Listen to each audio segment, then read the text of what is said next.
তাইফের ময়দানে ক্ষতবিক্ষত শরীর, রক্ত ঝরছে আল্লাহর নবীর গা থেকে। আহারে, আমি সেই জায়গাও দেখেছি, তাইফের সেই জায়গাটাও দেখেছি যেখানে রাসূলুল্লাহ বেহুশ হয়ে পড়েছিলেন, সব থেকে বেশি রক্ত পড়েছে।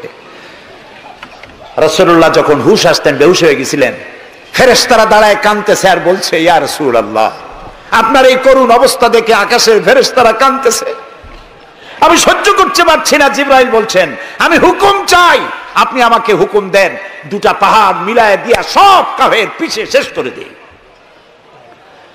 আল্লাহর নবী বলেন, জিবরাইল, আমি যদি হুকুম করি, আমার হুকুমে যদি দুই পাহাড় দিয়া মানবগুলিকে সব যদি পিছে মেরে ফেলে দাও, একটা কাফেরও যদি না বাঁচে, তাহলে কার কানে আমি পৌঁছাবো লা ইলাহা ইল্লাল্লাহু মুহাম্মাদুর রাসূলুল্লাহ।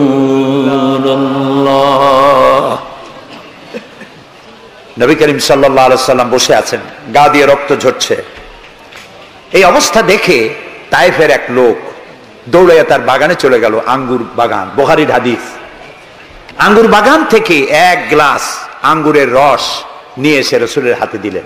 3 দিনের না খাওয়া রাসূল, 3 দিন ক্ষুধার্ত, তৃষ্ণার্ত, ক্ষতবিক্ষত, জর্জরিত, নিষ্পেষিত, নির্যাতিত। এক গ্লাস শরবত হাতে পেয়ে বিসমিল্লাহ বলে শরবতটা পান করলেন। জিজ্ঞেস করলেন, তোমার নাম না আত্তাস? তিনি বললেন, হ্যাঁ, আমার নাম আত্তাস। তোমার বাড়ি হযরত ইউনূস আলাইহিস সালামের গ্রামে? তিনি বললেন, হ্যাঁ। তো আপনি কি করে জানলেন আমার নাম আত্তাস আর আমার বাড়ি ইউনূস আলাইহিস সালামের গ্রামে? নবী করিম সাল্লাল্লাহু আলাইহি ওয়াসাল্লাম বললেন, আত্তাস, ইউনূস আলাইহিস সালাম নবী আর আমিও নবী, এক নবীর খবর আরেক নবীর কাছে থাকে। এক গ্লাস শরবত পান করে দুহাত উঁচু করলেন, নবীর চোখ থেকে দরদর করে পানি পড়ছে। তিনি বলছেন, রব্বুল আলামিন, এই তায়েফবাসী ওরা বোঝে নাই যে আমি তোমার নবী, ওরা বুঝতে পারে নাই যে আমি তোমার রাসূল, ওরা না বুঝে আমাকে ক্ষতবিক্ষত করেছে। আল্লাহ, তুমি এজন্য তায়েফবাসীদের উপরে গজব দিও না, তুমি শান্তি দাও, হেদায়েত দাও। দুনিয়ার সকল নবী কোন কোন ক্ষেত্রে অধৈর্য হয়েছেন, নবী করিম সাল্লাল্লাহু আলাইহি ওয়াসাল্লাম কখনো অধৈর্য হন নাই। প্রিয় ভাই সব, সুলাইমান আলাইহিস সালাম রাষ্ট্র পেয়েছেন, পিঁপড়ার ভাষা বোঝেন। কার ভাষা? পিঁপড়ার রাজা আছে না, চেনেন পিঁপড়ার রাজা? মাঝে মধ্যে পরিচয় করেন পিঁপড়ার রাজা কারা। মাথাটা মোটা, পিঁপড়ার রাজা আমরাও বলি। পিঁপড়ার রাজাকে হাতে নিয়েছেন, ডান হাতে। সূরা নামলে আল্লাহ তাআলা বলছেন, পিঁপড়া কথা বলতেছে, পিঁপড়া বলছে তার দলবলকে, সুলাইমান আলাইহিস সালাম আসতেছে তার সৈন্য সামন্ত নিয়ে, পায়ের তলায় পিষ্ট হয়ে মরে যাবি, সব গর্তে লুকা। তিনি পিঁপড়া হাতে নিয়ে কথা বলতেছিলেন পিঁপড়ার সাথে। সুলাইমান আলাইহিস সালাম কথা বলছেন পিঁপড়ার সাথে। এখন পিঁপড়ার ভাষা আমি বুঝি, এতে একটা অহংবোধ সৃষ্টি হতে পারে। পিঁপড়ারও ভাষা আমি বুঝি। নবুয়তের শান দেখুন, পিঁপড়ার ভাষা বুঝতেছেন, সেখানে তিনি বিনয়ী হয়ে গেলেন আল্লাহর সামনে। তিনি বললেন, রব্বি আউজি'নি আন আশকুরা নি'মাতাকাল্লাতী আন'আমতা আলাইয়া ওয়া আলা ওয়ালিদাইয়া। আয় আল্লাহ তাআলা, তুমি আমাকে ওই পরিমাণ শুকর আদায় করার তৌফিক দাও আমাকে, যে পরিমাণ নিয়ামত তুমি আমাকে দান করেছো। ওয়া আলা ওয়ালিদাইয়া, এবং আমার মা বাবার প্রতি যতটা নিয়ামত তুমি আমাকে দিয়েছো। ওয়ান আমালা সালিহান তারদাহু, আর আমাকে এমন আমল করার তৌফিক দাও যাতে তুমি খুশি হও। ওয়াদখিলনি বিরাহমাতিকা ফি ইবাদিকাস সালিহিন, আর আল্লাহ আমাকে ইবাদে সালেহের মধ্যে শামিল করে দাও। সুবহানাল্লাহ ওয়া বিহামদিহি। প্রিয় ভাই সব, আমার মূল বক্তব্য ছিল এই সব সচ্চরিত্রবান সুপার কোয়ালিটির মানুষ আল্লাহর নবীরা মার খেলেন কেন? শুধুমাত্র দাঁত মাজা, সুরমা লাগান, দাড়ি লাগান। আমি যদি আপনাদের বলি সবাই দাড়ি রাখবেন, আপনারা কি আমার মারতে আসবেন? কেন মারবেন? আমি তো খারাপ কথা কিছু বলিনি, এই জন্য মারামারি হয় না। মারটা হইল কেন? মার হয়েছে এই কারণে নবীরা বলেছেন, লা ইলাহা ইল্লাল্লাহ, আল্লাহ ছাড়া কোনো ইলাহা নাই, আইনদাতা নাই, বিধানদাতা নাই, একমাত্র আইনদাতা তিনি। এখন আল্লাহর আইনটা কি সেটা আমাদেরকে বুঝতে হবে, সেটার দিকে আমি আগাচ্ছি ইনশাআল্লাহ। নবী করিম সাল্লাল্লাহু আলাইহি ওয়াসাল্লাম যখন এই কালিমার দাওয়াত দিলেন, মার শুরু হয়ে গেল। যারা এতদিন বলছিল আল আমিন, কি বলছিল রসুলকে? আল আমিন, তারাই এখন নবী করিম সাল্লাল্লাহু আলাইহি সাল্লামকে পাগল বলা শুরু করলো। রসুলকে পাগল বলা হলে আঘাত লাগে কার গায়ে? আঘাত লাগে কোথায়? আল্লাহর গায়ে বলা যাবে না, আল্লাহর অস্তিত্বে আঘাত লাগে। আল্লাহ রাব্বুল আলামিন এই কাফেরদের অপবাদের জবাবে আল্লাহ তাআলা প্রতিবাদ করলেন। তিনি বললেন, ওয়ামা সাহিবুকুম বিমাজনুন, তোমাদের সাথী পাগল নয়, তোমাদের সাথী বললেন আল্লাহ তাআলা। কেন? তোমরা তো এই লোককে হতে দেখেছো, তার শৈশব, কৈশোর, যৌবন, আর এই বয়স পর্যন্ত তোমরা তাকে চোখের সামনে দেখেছো। পাগলামির কি দেখলে তোমরা তার ভেতরে? কেন পাগল বলো? তিনি পাগল নন, তিনি শায়ের নন, তিনি জাদুকর নন, তিনি গণক নন, তিনি আমার নবী। প্রিয় ভাই সব, মুসলমানেরা মার খাচ্ছে, পালিয়ে বেড়াচ্ছে। বুখারী শরীফে এসেছে ওয়ান খাব্বাব বিন আরিত রাদিয়াল্লাহু তাআলা আনহু আন্নাহু قال شكونا الى رسول الله صلى الله عليه وسلم وهو متوسد بردة له في ظل الكعبة। হযরতে খাব্বাব বলেন, আমরা অত্যাচারিত হয়ে একদিন নবী করিম সাল্লাল্লাহু আলাইহি ওয়াসাল্লামের কাছে গেলাম, যে দেখতে পেলাম তিনি কাবা শরীফের ছায়ায় চাদর মুড়ি দিয়ে আরাম ফরমাচ্ছেন। আমরা কাছে গিয়ে বললাম, আলা তাদুলানা আলা তাস্তানসিরুলানা ইয়া রাসূলুল্লাহ, হে রাসূল। মাইর খাইতে খাইতে আমরা শেষ হয়ে গেলাম। আমাদের মুসলমানদের উপরে আগুন চাপা দেওয়া হচ্ছে, পাথর চাপা দেওয়া হচ্ছে, বেলালকে উটের পায়ের রশিতে বেঁধে উট তাড়ানো হচ্ছে। ক্ষুধার জ্বালায় শেষ হয়ে গেলাম, ঘুমাইতে দেয় না, মাইরে অস্থির হয়ে গেলাম। হে রাসূল, আপনি কি আল্লাহর কাছে আমাদের জন্য দোয়া করবেন না? আপনি কি আমাদের জন্য আল্লাহর কাছে সাহায্য প্রার্থনা করবেন না? বুখারীর হাদিস। রাসূলুল্লাহ উঠে বসলেন, বললেন, ও খাব্বাব, তোমাদের আগে এই পৃথিবীতে যারা এসেছিলেন সেই সমাজের সমাজপতিরা কলেমার দাওয়াত দেওয়ার অপরাধে তাদেরকে ধরতো। ফায়ুখাজুর রাজুলু ফায়ুহফারু লাহু ফিল আরদ, তারা তাদেরকে ধরতো আর তাদের জন্য গর্ত খনন করত। ফায়ুজালু ফিহা, এরপরে সেই গর্তের ভিতরে তাকে কোমর পর্যন্ত গেড়ে দিত। সুম্মা ইউতা বিল মানশার, এরপরে করাত আনা হতো। ফায়ুদাউ আলা রাসিহি, এরপরে করাত তার মাথার উপরে রাখা হতো। ফায়ুজালু নিসফাইন, এরপরে করাত দিয়ে চিরে জীবন্ত মানুষকে দুই টুকরা করে ফেলে দেওয়া হতো।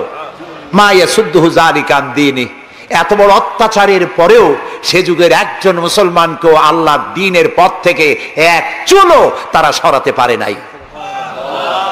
রাসূলুল্লাহ বলছেন, ওয়াল্লাহি ওয়াল্লাহি, ও খাব্বাব, আমি আল্লাহর নামে কসম করছি। কে বলছেন?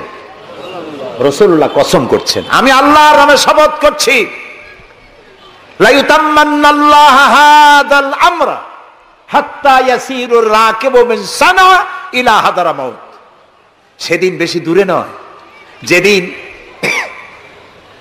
ইয়েমেনের রাজধানী সানা থেকে সুন্দরী যুবতী নারীরা তাদের যৌবনের পসরা নিয়ে, সওদাগারেরা তাদের সম্পদ নিয়ে সানা থেকে রওনা করে সহস্র মাইল পাড়ি দিয়ে সৌদি আরবের হাজরামাউত পর্যন্ত পৌঁছে যাবে রাত এবং দিনে পায়ে হেঁটে। লা ইয়াখাফু ইল্লাল্লাহ, আল্লাহ ছাড়া কোনো ভয় তাদের অন্তঃকরণে থাকবে না। আবিযুবা আলা গানামি, তবে হ্যাঁ এটা ঠিক, লা ইয়াখাফু ইল্লাল্লাহ যদি বলা হয় আর কিছু না বলা হয়, তাহলে তো বোঝা যাবে যে বাঘ এবং সিংহরও ভয় থাকবে না। নবীর কথায় কোনো ফাঁক থাকে না, আল্লাহর কথায়ও ফাঁক থাকে না, নবীর কথায়ও ফাঁক থাকে না। একজন ইলম কালাম কম, যখন ওয়াজ করতে যাইতো লক্ষ্য করতো যে সেখানে কোনো আলেম আছে নাকি। আলেম থাকলে অল্প কথা বলে শেষ করে দিত। তা আলেম আছে কিনা এটা পরীক্ষা করার জন্য বলছে যে, ভাইয়েরা, আমি আজকে একটা পাতা আর ওয়াজ করব, একটা পাতা, এবং তার ব্যাখ্যা এবং বিশ্লেষণ আমি আপনাদের সামনে আলোচনা করতে চাই। জনগণ বলেন, আমরাও শুনতেই চাই। বলুন পাতার ব্যাখ্যা কি? তিনি বলছেন এমন একটি পাতা, এটি যদি মাটিতে পড়ে বাঘ হয়ে যায়, আর যদি পানিতে পড়ে কুমির হয়ে যায়। একজন দাঁড়ায় বলল, হুজুর বুঝলাম এই পাতার ফজিলত এমন, মাটিতে পড়লে বাঘ হয়, পানিতে পড়লে কুমির হয়, কিন্তু পাতাটি যদি অর্ধেক মাটিতে অর্ধেক পানিতে পড়ে তাহলে কি হবে? উনি বুঝলেন যে এখানে তো আলেম আছে, কাজী আমার ওয়াজ এখানে শেষ করি। ও আখিরি দাওয়ানা আলহামদুলিল্লাহি রাব্বিল আলামিন। কথার মধ্যে ফাঁক থাকলে এরকম হয়, কিন্তু আল্লাহর কথা, নবীর কথায় কোনো ফাঁক নাই। লা ইয়াখাফু ইল্লাল্লাহ, আল্লাহ ছাড়া কোনো ভয় থাকবে না। কিন্তু গরু ছাগল ভেড়া নিয়ে যাইতে গেলে যদি জঙ্গলের বাঘ আক্রমণ করে, সে ভয় কি থাকবে না? আল্লাহ রাসূল ব্যাখ্যায় বলছেন লা ইয়াখাফু ইল্লাল্লাহ আবে যেবা আলা গানামি, তবে তোমার ঘোড়া, তোমার সাথের ভেড়া ছাগল পশু যদি থাকে তো তার উপরে বাঘের আক্রমণ এ ভয় থাকতে পারে, কিন্তু সম্পদ হরণ, সতীত্ব হরণ, জীবন হরণের কোনো ভয় থাকবে না, এমন সমাজ কায়েম হবে। লা ইয়াখাফু ইল্লাল্লাহ ওয়ালাকিন্নাকুম তাস্তাজিলুন, তবে তোমরা খুব তাড়াহুড়ো করছো, একটু সহ্য করো, একটু ধৈর্য ধরো। নবী করিম সাল্লাল্লাহু আলাইহি সাল্লাম একটি সুন্দর সমাজ উপহার দিলেন। আমি ইতিহাস থেকে আপনাকে শোনাতে চাই। রাসূলুল্লাহ ইন্তেকাল করেছেন, ঐতিহাসিকরা লিখছেন মদিনার এক যুবতী নারী কি সমাজ কায়েম করে গেল শোনেন। রাসূলুল্লাহ ইন্তেকাল করেছেন, ঐতিহাসিকরা লিখছেন সেই সমাজের একটি যুবতী নারী মদিনা থেকে কোনো এক আত্মীয়র বাড়ি বেড়াতে রওনা করেছেন। যেতে যেতে আত্মীয়র বাড়ি পৌঁছবার আগেই সন্ধ্যা হয়ে গেল।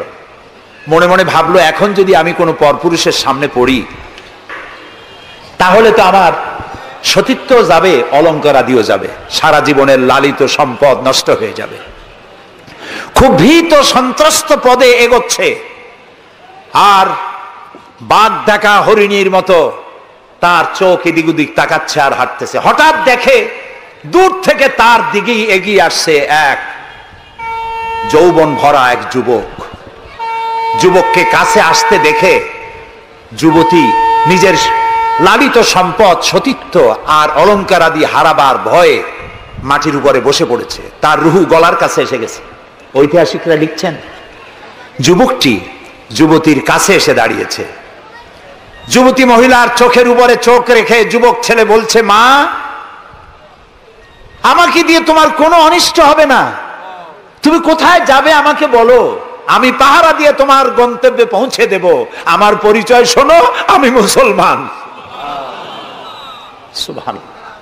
রাসূলুল্লাহ এই মুসলমান বানিয়েছিলেন, এই সমাজ বানিয়েছিলেন।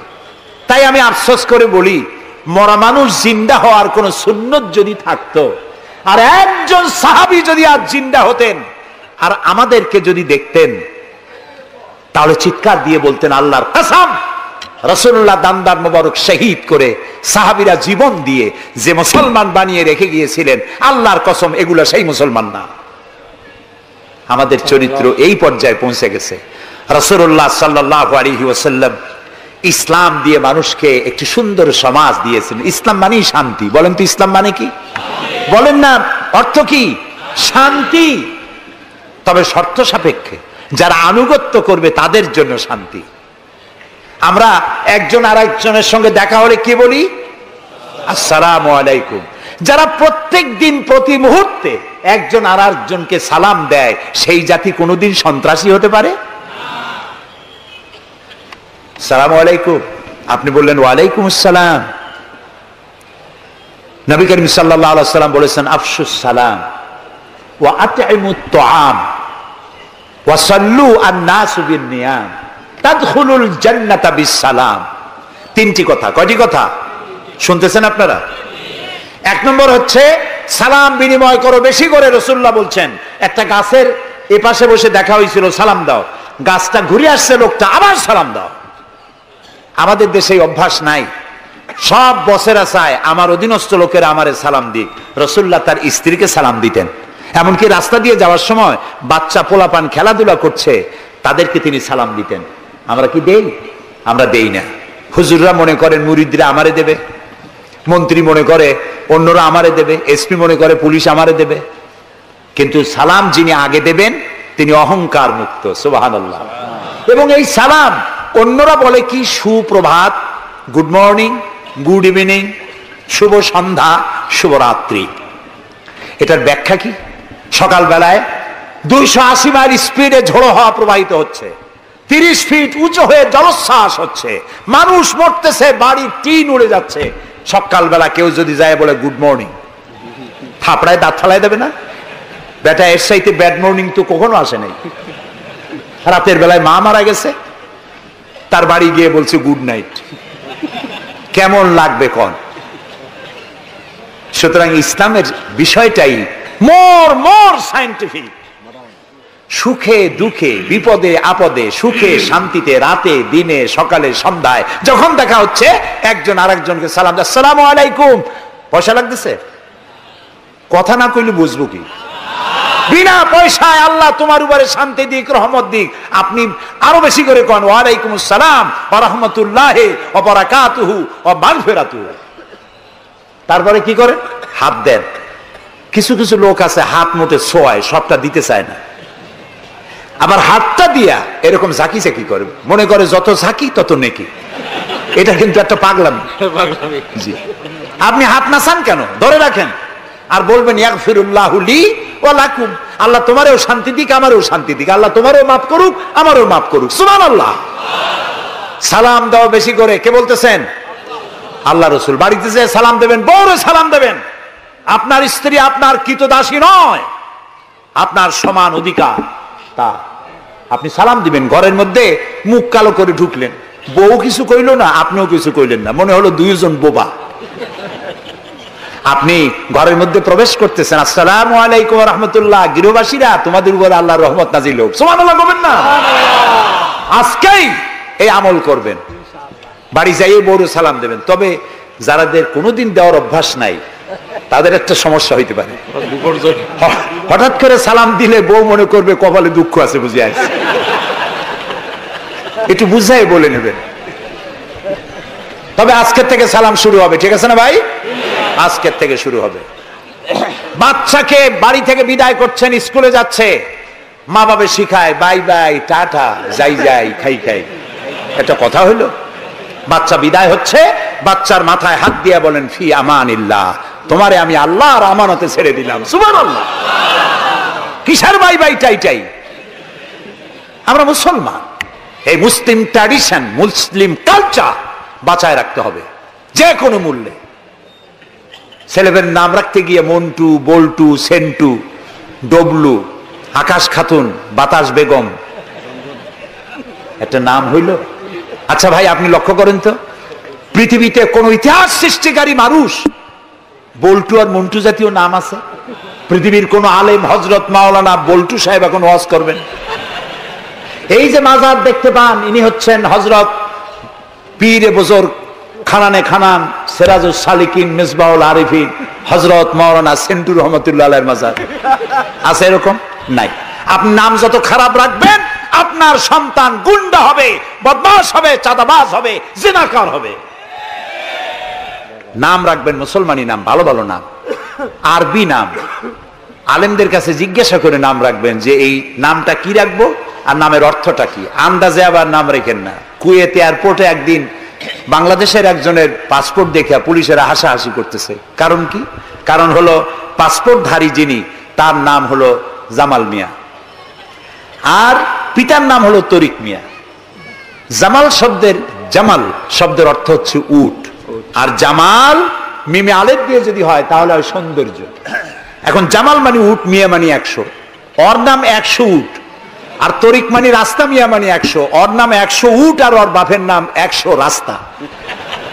100 রাস্তার ছেলে 100 উট। তা খালি আরবি রাখলে তো হবে না, নামে আরবির অর্থ কি? জি, অর্থবোধক নাম রাখতে হবে। তাহলে আমি বলতেছিলাম রাসূলুল্লাহর হাদিস, প্রথমে দিবেন সালাম, আফশুস সালাম ওয়া আতইমুত তাআম, গরিব মিসকিনদেরকে দাওয়াত করে খাওয়াবেন, বন্ধু বান্ধবদের দাওয়াত দিয়ে খাওয়াবেন। খাওয়া খাওয়াইতে কিন্তু মহব্বত বাড়ে, চক্ষু লজ্জার সৃষ্টি হয়। খালি অপরের পয়সা দিয়ে রিকশায় চড়বেন, রিক্সা দুইজন উঠলো, একজন নামে হেঁটে চলে গেল, একসাথে দুইজনে খাইলো, আর একজনে খেলাল করতে করতে বাইরে গেল, পয়সাও দিল। এই চালাকি এক সময় ধরা পড়ে যায়। এই জন্য মানুষকে বাড়িতে দাওয়াত দিয়ে খাওয়ানো, রাসূলুল্লাহ বলেন দাওয়াত দিয়ে খাওয়াও। তাহাদ্দু তাহাব্বু, হাদিয়া দাও, মোহব্বত বাড়বে। কারো অসুখ হয়েছে, তার বাড়িতে একটু আঙ্গুর নিয়ে যাও, একটু কমলা নিয়ে যাও। তোমার শত্রু যদি হয়, চক্ষু লজ্জার সৃষ্টি হয়ে যাবে। কান্নাহু ওয়ালিয়ুন হামিম, দেখা যাবে সে চরম দুশমন ছিল, সে তোমার বন্ধু হয়ে গেছে। সুবহানাল্লাহ বলবেন না? ওয়াসাল্লু আন-নাসু বিন-নিয়াম। আর 3 নম্বরে, মানুষ যখন ঘুমায় থাকে তখন তুমি নামাজ পড়িও। কোন সময় কোন তো? ও, তাও তো আপনারা জানেন, মধ্যরাতের পরে যখন মানুষেরা ঘুমায় থাকে তখন তুমি নামাজ পড়িও। এই রাত্রে কেন? কারণ মানুষের কাছে সব থেকে বড় ভালোবাসার সত্তাকে বলেন আল্লাহ, তারপরে আল্লাহ রাসূল। এখন যাকে ভালোবাসি তার সাথে তো প্রেম করতে হবে। প্রেম কি নোটিশ দেওয়া হয়? SMS করে আজকাল হয়। কিন্তু ভালোবাসা বিজ্ঞাপন দিয়ে হয় না, মাইকিং করে হয় না। ভালোবাসা হয় কিসে কন্ত? প্রেম কিসে হয়? লজ্জা করে বলতে, করছেন তো এক সময়। গভীরে, রাতে, অন্ধকারে, একাকিত্বে ভালোবাসা হয়। তো মানুষের সবচাইতে প্রিয় হচ্ছেন আল্লাহ তাআলা, প্রিয়তম। এর থেকে প্রিয় আর মুসলমানদের জন্য কেউ হইতে পারে না।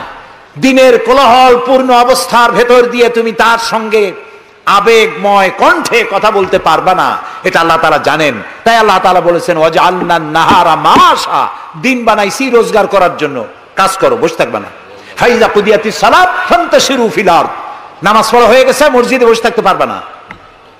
অফিসার, জোহরের নামাজে রক্ত হয়েছে, অফিস বন্ধ করে নামাজ পড়ো, জোহর পড়ো, সুন্নত পড়ো। নফল পড়তে পারবা না জোহরের সময়, তসবিহ পড়তে পারবা না, কারণ এই তসবিহ পড়ে, নফল পড়ে সময় নষ্ট করে পূর্ণ বেতন নিলে বেতন হালাল হবে না। মেডিকেল নিয়ে সুস্থ মানুষ সেল্লা দিতে যাবা, পয়সা হারাম, নেক পয়সা হবে না, হালাল পয়সা কামাই দিতে হবে। সেল্লার নাম বললাম বলে তাবলিগি ভাইরা অসন্তুষ্ট হবেন না, একটা দৃষ্টান্ত দিলাম। আমি তাবলিগি ভাইদেরকে শ্রদ্ধা করি, সম্মান করি, তারাও দ্বীনের কাজ করছে। সুতরাং মসজিদের ভেতরে আপনি নামাজ পড়ে আল্লাহ তাআলা বলছেন কি শোনেন, ফরজ, ফাইজা কুদিয়াতিস সালাত ফান্তাশিরু ফিল আরদ, নামাজ পড়া হয়ে গেছে, বেরিয়ে যাও। কোথায় যাও? দুনিয়ায় যাও, হাটে যাও, বাজারে যাও, কলে যাও, কারখানায় যাও, আদালতে যাও, শিক্ষা প্রতিষ্ঠানে যাও, চাষ করতে যাও। যাইয়া কি করো? আবতাগু মিন ফাদলিল্লাহ, আর আমার রিজিক, আমি যে তোমারে অনুগ্রহ করেছি, রিজিক দিয়েছি, ওই রিজিক তালাশ করে আনো। সুবহানাল্লাহ। প্রিয় ভাই সব, হযরত ওমর রাদিয়াল্লাহু তাআলা আনহু মসজিদের ভিতরে দেখলেন কিছু লোক বসা, জোহরে দেখলেন, আসরে দেখলেন, মাগরিবে দেখলেন, এশায় দেখলেন। পরের দিন ফজরের সময় সেই একই জায়গায় কয়েকটা লোক, একই লোক দেখে জিজ্ঞেস করলেন তোমরা কারা?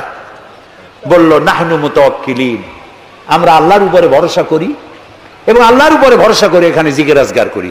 খাও কি? কয় যে আমাদের এই জিকির আজগার দেখে পাশের লোকেরা ভাত রাইন্দে আমাকে খাওয়ায়। রাসূলুল্লাহ বললেন তোমরা তো মুতাওয়াক্কিলুন, তোমরা তো অন্যের উপরে নির্ভরশীল, আল্লাহর উপরে তো নির্ভরশীল তোমরা নও। শোনো, আগামীকাল এই জোহরের নামাজের পর যদি তোমাদেরকে এখানে বসা দেখি, ব্যাট মেরে মসজিদ থেকে বের করে দেব। মসজিদে নির্দিষ্ট সময় নামাজ পড়তে আসবে, বাকি সময় কাজ করতে হবে মানুষের জন্য, নিজের জন্য, জনগণের জন্য, রাষ্ট্রের জন্য। এর নাম ইসলাম। এর নাম কি? ইসলাম। বাস্তবমুখী, বৈরাগ্য নয়। আপনি দিন কায়েমের জন্য, আল্লাহর বেশি জিকির আজগার করার জন্য জঙ্গলে যাবেন, লা রাহবানিয়াতা ফিল ইসলাম, ইসলামে বৈরাগ্যবাদকে সমর্থন করে না। কথা বুঝে আসছে? সুতরাং আপনি রাত্রি বেলায়, দিনের কোলাহলপূর্ণ সময়, আপনি আল্লাহর সাথে প্রেম করতে সময় পাচ্ছেন না। আল্লাহ তাআলা বলছেন ওয়াজআলনাল লাইলা লিবাসা ওয়াজআলনা নাওমাকুম সুবাতা, রাত্রে বানাইছি, রাত্রিকে বানাইছি শান্তির আচ্ছাদন। সুবহানাল্লাহ বলবেন না? রাত হলো শান্তির আচ্ছাদন। তীর্যক রৌদ্রের তীব্র প্রখারকে বন্ধ করে দিয়ে রাতের একটি অন্ধকারের চাদর দিয়ে, কালো চাদর দিয়ে পৃথিবীটাকে ঢেকে দিলাম। আর একটু শান্তির জন্য চাঁদ আর তারকার নামে কিছু ডিম লাইট জ্বালাই দিলাম। গভীর রাত্রে ওঠো, মানুষ যখন ঘুমায় তখন তুমি সেজদায় পড়ে কাঁদো। রাসূলুল্লাহ বলেছেন, অনুশোচনা আর অনুতপ্তের এক ফোঁটা পানি নাকের অর্ধেক আসতে না আসতে আল্লাহ তাআলা ওই ক্রন্দনরত বান্দাকে মাফ করে দেন। সুবহানাল্লাহ। এই তিনটি কাজ যে করবে, কয়টা কাজ? তিনটি। এই তিনটি কাজ যারা করবে তাদখুলুল জান্নাতা বিসসালাম, আখরাজাহু মুসলিম। মুসলিম শরীফের হাদিস।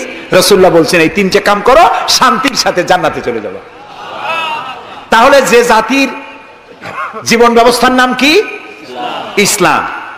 আর আমাদের নাম মুসলমান। সব জায়গায় কিন্তু শান্তি, দেখা হইলে সালাম। আল্লাহর নাম কি? শান্তি। আর আল্লাহর এক নাম কি? সালাম আছে না আল্লাহর নাম? আল্লাহর নাম শান্তি। তারপরে নামাজ পড়ে শেষ করার পরই ডান দিকে বাম দিকে কি বলি? নামাজ পড়েও বলি আসসালামু আলাইকুম ওয়া রাহমাতুল্লাহ। জীবনের শেষ নামাজ কোনটা? জানাজা। তার শেষ কথা কি? আসসালামু আলাইকুম ওয়া রাহমাতুল্লাহ। এরপরে মুমিনদের লাস্ট ডেস্টিনেশন দারাকা দারাস সালাম, শেষ জায়গা কোথায়? জান্নাত।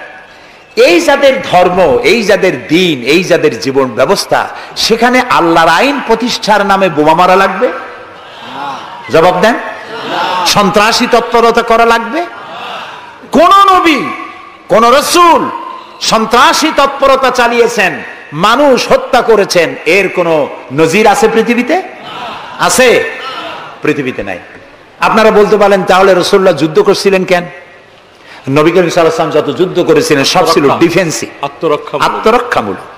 তিনি নিজে যুদ্ধ শুরু করেছেন, এর কোন নমুনা নাই।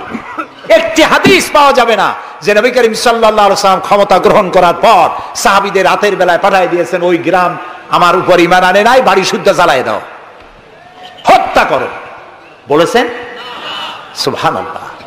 বন্দীরা এসেছে, বন্দীদেরকে তিনি শর্ত করেছেন, বন্দীদের খাবার দিয়েছেন, থাকার দিয়েছেন, আর বলেছেন কোন বন্দী যদি একটা নিরক্ষর লোককে অক্ষর জ্ঞান সম্পন্ন করাতে পারে, স্বাক্ষর দিতে পারে, এই জ্ঞানটুকুন যদি দিতে পারে, এর বিনিময়ে তাকে মুক্তি দেওয়া হবে। আজকে আমেরিকা আমাদেরকে ভদ্রতা শিখায়, বন্দীদের সাথে তোমরা কি ব্যবহার করেছো? আল গারিব কয়েদখানায় কি অসভ্যর বর্বরতা তোমরা করেছো, পৃথিবীর ইতিহাসকে ম্লান করে দিয়েছো, সভ্যতার মুখে কালিমা লেপন করেছো। আল গরিব কয়েদখানার তারা কি করেছে আমি ভাষা দিয়া ভদ্রলোকের সামনে তা উচ্চারণ করতে পারবো না।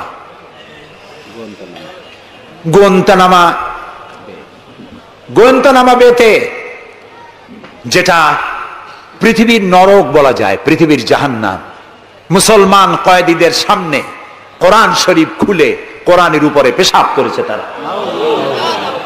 একজন মুসলমান হাত পা বান্ধা, তার সামনে কোরআনে পেশাব করলে তার অবস্থাটা কি হয়? সে তো আত্মহত্যা করতে চায়, তখন আমার জীবন চলে যাক, কোরআনের অমর্যাদা তো সহ্য করা যায় না। তোমরা তাই করেছো। তোমরা ইরাকে 70 বছরের বৃদ্ধা নারীকে দুই পার দুই হাতের উপরে ভর করে গাধার মতো বানাইয়া তার পিঠের উপরে তোমরা চড়ে বাজারে বাজারে ঘুরেছো। তোমরা সেই জাতি, তোমরা নারীত্বের অমর্যাদা করেছো, মনুষ্যত্বের অমর্যাদা করেছো। বাংলাদেশকে গণতন্ত্র শিক্ষা দেওয়ার জন্য তোমাদের আসার কোনো জরুরত নাই। গণতন্ত্র আমাদের কাছ থেকে শিখে যাও, সভ্যতা ভদ্রতা আমার দেশ থেকে শিখে যাও। তোমরা সাম্প্রদায়িক সম্প্রীতির কথা বলো, আমার দেশ থেকে শেখো। আমার দেশের হিন্দুরা রোজার মাসে মসজিদের পাশে যত মণ্ডপ ছিল, মাগরিবের আজানের সময় কেউ ঢোল বাজায় নাই, মাইক বাজায় নাই, ঠিক না? আমার দেশের মুসলমানেরা তাদের সারা দিন রোজা রেখে তাদের গান বাজনা চিৎকারে কান অস্থির হয়েছে, কিন্তু কেউ যে বলে নাই যে ঢোল বাজাইতে পারবা না, গান গাইতে পারবা না, বলেছে কেউ? সাম্প্রদায়িক সম্প্রীতি এখানে তোমরা খুঁজে বেড়াও যেখানে সম্প্রীতি নাই। কোথায় সাম্প্রদায়িক সম্প্রীতি নাই? সব জায়গায় সাম্প্রদায়িক সম্প্রীতি। সব থেকে পৃথিবীর মধ্যে বাংলাদেশে সাম্প্রদায়িক সম্প্রীতি সব থেকে বেশি। দেশের বদনাম বিদেশে গিয়ে এত বলে মানুষ, চিন্তা করতেও কষ্ট হয়। এখন ধোঁয়া তুলেছে দ্রব্য মূল্যের জ্বালায় বাংলাদেশ নাকি শেষ। আচ্ছা ভাইরা, দ্রব্য মূল্য পৃথিবীতে কোথায় না বেড়েছে? তবে আমাকে বলতে হবে, দ্রব্য মূল্যের বাড়ত কারণে বরিশালে না খাইয়া মরছে কয়জন? আমি আপনার কাছে হিসাব চাই, বলেন। মরেছে একজনও? বাংলাদেশে মরছে একজনও? দ্রব্য মূল্য বাড়তে পারে, কিন্তু ক্রয় ক্ষমতাও তো বেড়েছে মানুষের, আলহামদুলিল্লাহ বলেন। আমি তো সেদিন আমার পিরোজপুরে দেখলাম এক রিক্সাওয়ালা, তার বাড়িতে শামিয়ানা টানানো। আমি জিজ্ঞেস করলাম, এই বাড়িতে কি বিয়ে নাকি? বললো যে একটা রিক্সাওয়ালা অমুক, তারা চিনলাম, তার বাড়িতে বিয়া। সে বিবাহের জন্য পাড়েরহাট বাজার থেকে, ডেকোরেটর থেকে চেয়ার ভাড়া করে এনেছে, শামিয়ানা এনেছে, সেজন্য ধার কর্য করতে হয়নি, সে পয়সা পেয়েছে, তার কাছে পয়সা আছে। বিজিডি, বিজিএফ, তারপরে বৃদ্ধ ভাতা, বয়স্ক ভাতা, এরপরে মুক্তিযোদ্ধা ভাতা, উপবৃত্তি, টিআর, কাবিখা, বিভিন্ন রকমের বিভিন্ন পদ্ধতিতে মানুষের দুয়ারে ক্রয় ক্ষমতার জন্য সরকার টাকা পৌঁছে দিয়েছে। যদি 4-5 বছর আগে সে কত পাইতো, আর এখন কত পায়? সেটাই কথা। 1 টাকা যখন চাউলের সেট ছিল তখন মানুষ না খেয়ে মরতো, এখন 20-22 টাকা, তা তো না খেয়ে মরছে না। আলহামদুলিল্লাহ বলে, আলহামদুলিল্লাহ বলে। সুতরাং এই সব বাজে কথা বলে মানুষকে বিভ্রান্ত করার কোনো সুযোগ নাই। যাক, এটা আমার পয়েন্ট না। আমার পয়েন্ট ছিল, আল্লাহর আইন প্রতিষ্ঠার জন্য বোমা মারা, সন্ত্রাসী তৎপরতার কোনো সুযোগ নাই। আজকে যারা বোমা মারতেছে, এই যে ঝালকাঠি মারলো না, কয়জন মারছে? 2 জন। যেটা মারলো, এইখানে বসে তারে পুলিশে ইন্ট্রোগেশন করতেছিল। ইন্ট্রোগেট করার সময় তারে জিজ্ঞেস করলো, তুমি মারলা কেন? কয় যে আমি আল্লাহর আইন প্রতিষ্ঠা করতে চাই, সে আল্লাহর আইনের বিরুদ্ধে অবস্থান নিয়েছে, বিচার করে, সেই জন্য তারে মারছি। আচ্ছা, বিচারকরা কি আইন তৈরি করে? জবাব না দিলে বুঝবো কি আমি? আপনারা সবাই শিক্ষিত, সিটি কর্পোরেশনের লোক, জবাব দিবেন ঠাস ঠাস করে পুরুষের মতো। বিচারকরা আইন বানায়? তৈরি করা আইনের উপরে তারা ডিসিশন দেন। এই যে আইনজীবী 2 জন 2 পাশে আমার বসে আছে, ওনরা যে পার্লামেন্টের মেম্বার, আদালতে এই জন্য এমপি কে দেখিয়ে দেয়। জি, তো এই যে 2 জন আইনজীবী বসে আছেন আমার পাশে, ওনরা প্রতিষ্ঠিত আইনের উপরে ওনরা আর্গুমেন্ট করেন। আমার দেশে যত আইন আছে, সিভিল ল যেটা, সেখানে তো ইসলামী আইন আছে, আছে না বললেন কেন? আন্দাজে সিভিল ল এর মধ্যে আছে, ক্রিমিনাল ল এর মধ্যে কিছুটা নাই, কিন্তু সিভিল ল এর মধ্যে আছে। মুসলিম পারিবারিক আইন, এটা তো আছেই। সুতরাং বিচারক মারা, আইনজীবী মারা। এরপর বললো, আচ্ছা তুমি যদি এখন মরো, কয় যে আমি তো শহীদ হয়ে যাবো। আরে উল্লুক, তুমি শহীদ হবা কেমনে? তুমি তো মানুষ খুন করে আসছো, তোর তো জাহান্নামে যাওয়া লাগবে। চট্টগ্রামে যে মারলো, মা বোমা মারতে গিয়ে 2টা হাত গেছে, 2টা পা চলে গেছে। তারপরে তাকে হসপিটালে নেওয়া হয়েছে, পানি চাইছে, এক নার্স পানি দিয়েছে বাম হাত দিয়ে। সে কয় যে বাম হাতে পানি খাবো না। তুমি মুসলমান? কয় যে নার্স বলছে আমি মুসলমান। বাম হাত দিয়ে পানি দিলা কেন? আমি তো মুসলমান, ডান হাত দিয়ে পানি দাও। আমি শুনে পরে এক বক্তৃতা বললাম, আসছে মানুষ খুন করিয়া, ও এখন বাম হাত আর ডান হাত তালাশ করে। একজনের নাকি মোষ ছিল খুব বড়, আছে না এরকম কিছু মোষওয়ালা, বড় মোষ, ঠোঁট ঠোঁট ঢাকা। কিছু কবি, বুদ্ধিজীবী, এরা কোন রকম বুদ্ধিজীবী হইতে চাইলে এরকম একটু মোষ টোষ বড় থাকা লাগে, চুল টুল 5-6 মাস কামায় না, এরকম একটা অবস্থা। আর মাথাটা ইন্টারন্যাশনাল এয়ারপোর্ট, চুল টুল নাই, স্টেডিয়ামের মতো, চতুর্দিকে কিছু দর্শক আছে, মাঝখানে খালি। তো এইরকমের একজন মোষওয়ালা, ঘন মোষ, এত বেশি মোষ যে টর্চ মারিয়াও বোঝা যায় না যে লোকটা হাসে না কান্দে। ওই রকম এক মোষওয়ালা লোকের মদ খাওয়ার অভ্যাস ছিল। মদের গ্লাস বাম হাতে, আর ডান হাত দিয়ে মোষগুলো উঁচু করিয়া বাম হাত দিয়ে মদ খাইতেছে বহুত কষ্ট করে। একজন জিজ্ঞেস করলো, ভাই তুমি মদ খাওয়াতে এত কষ্ট করতেছো কেন? ঢকঢক করে গিললেই তো হয়, মোষগুলো উঁচু করে নেছো। কয় যে ভাই, হযরত ওলামায়ে কেরামের মুখে শুনছি, পানি টানি কিছু খাইতে গেলে মোষ লাগলে মাকরুহ হয়। ও খাইতেছে মদ, ও মানুষ খুন করে আসছে, আর ও বলতেছে যে আমি বাম হাতের পানি খাবো না। বেটা তুই জাহান্নামে যাবি। আল্লাহ তাআলা বলেছেন, ওমাই ইয়াকতুল মুমিনান মুতাআম্মিদান ফাজাযাউহু জাহান্নাম খালিদান ফিহা ওয়া গাদাবাল্লাহু আলাইহি ওয়া লানাহু ওয়া আ'আদ্দা লাহু আযাবান আযীমা। আল্লাহ তাআলা বলেছেন, যে ব্যক্তি কোনো মানুষ হত্যা করে, মুমিন হত্যা করে ইচ্ছে করে, তার একমাত্র শাস্তি হলো জাহান্নাম। কে বলতেছেন? আল্লাহ তাআলা। জাহান্নাম, এবং আল্লাহ লানত, এবং চিরকাল সে জাহান্নামে থাকবে। আল্লাহ তাআলা আরো বলছেন, ওমান কাতালা নাফসান বিগাইরি নাফসিন আও ফাসাদিন ফিল আরদ ফাকান্নামা কাতালান নাসা জামিআ।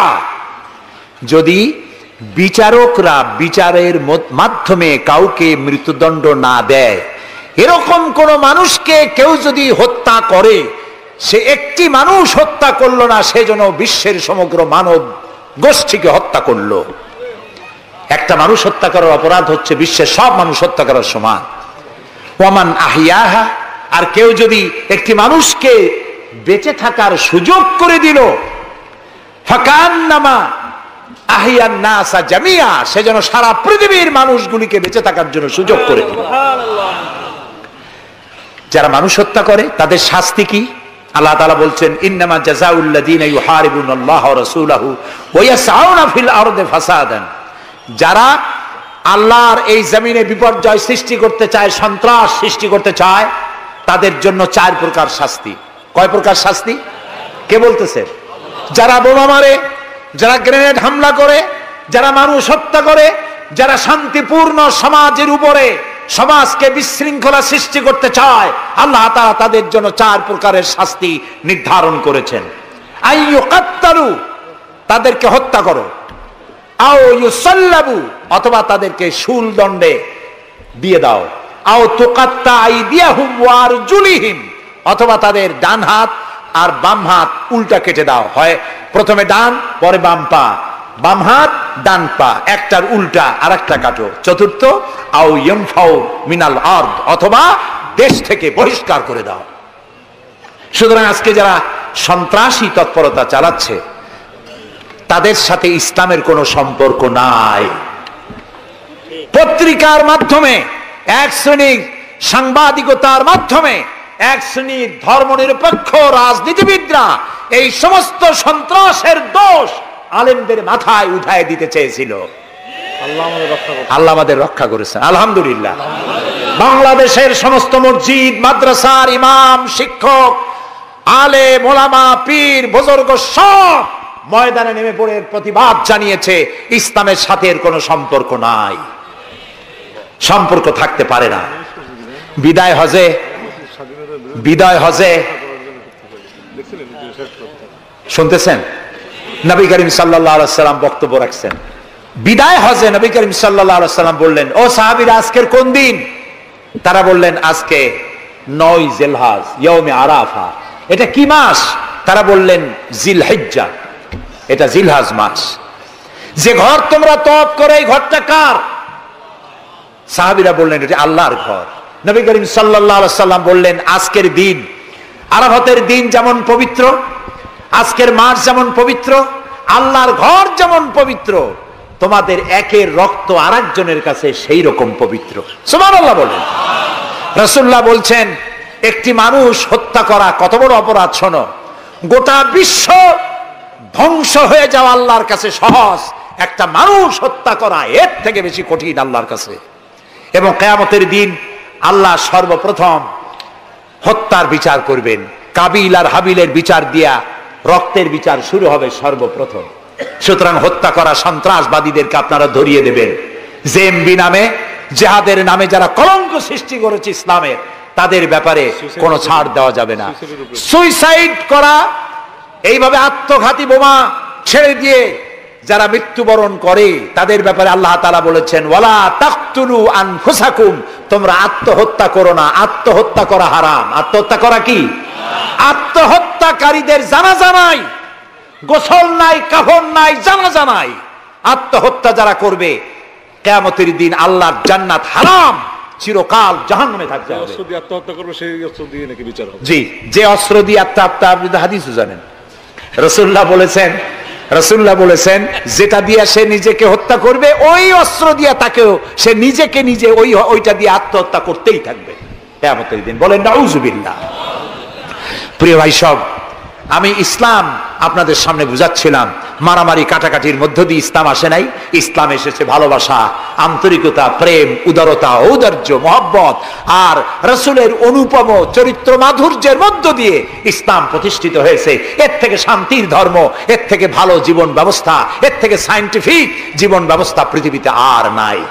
এই ইসলাম এর মধ্যে আল্লাহ আমাদেরকে পয়দা করেছেন, বলি আলহামদুলিল্লাহ। আজ আর বলবো না, বাকি কথা বলবো আগামীকাল ইনশাআল্লাহ। আর ঢাকা থেকে কয়েকটা লাইব্রেরি, মোবাইল লাইব্রেরি এসছে, এখানে বইপত্র পাওয়া যায়। বিশেষ করে যে কোরআনের তাফসীর আমি করতেছি, এতক্ষণ কোরআনের ব্যাখ্যাই বলেছি। এই কোরআন শরীফের বাংলা অনুবাদ আল কোরআন একাডেমি লন্ডন ওরা করেছে 750 পৃষ্ঠা কোরআনে কারীম, একদিকে আরবি আর একদিকে বাংলা, সুন্দর সহজ সাবলীল অর্থ করা।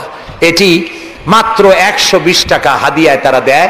এটি ছাপা খরচও না, শুধু মানুষেরা বেশি করে জানুক সেই জন্য তারা বিতরণ করছে। আপনারা নেওয়ার সময়, যাওয়ার সময় নিয়ে যাবেন। আর তাফসীর জানার জন্য তাফহিমুল কোরআন, বর্তমান বিশ্বের শ্রেষ্ঠ তাফসীর তাফহিমুল কোরআন পড়ার আহ্বান জানাচ্ছি। এখন মোনাজাত হবে। আগামীকাল আপনারা আপনাদের ভাই, আত্মীয় স্বজন সবাইকে নিয়ে আসবেন, যাতে ইসলাম কি তার ব্যাখ্যা পূর্ণাঙ্গভাবে আমরা জানতে পারি। 19 নম্বর আয়াত সূরা আলে ইমরানের ব্যাখ্যা কালকে দেওয়া হবে। রব্বানা যালামনা আনফুসানা ওয়া ইল্লাম তাগফির লানা ওয়া তারহামনা লানাকুনান্না মিনাল খাসিরিন। আয় আল্লাহ তাআলা, হাজার হাজার মুসলমান নরনারী দীর্ঘক্ষণ ধরে তোমার কোরআনের কথা শুনেছি, নবীর কথা শুনেছি। আল্লাহ তাআলা মেহেরবানি করে আমাদের জিন্দেগীর গুনাহ খাতাকে মাফ করে দাও রব্বুল আলামিন। तमाम পৃথিবীর মাটির নিচে যত মুমিন মুমিনাত শুয়ে আছে তাদেরকে ক্ষমা করে দাও আল্লাহ তাআলা। আমাদের প্রিয় জন্মভূমি বাংলাদেশের উপরে তোমার রহমত নাজিল করো।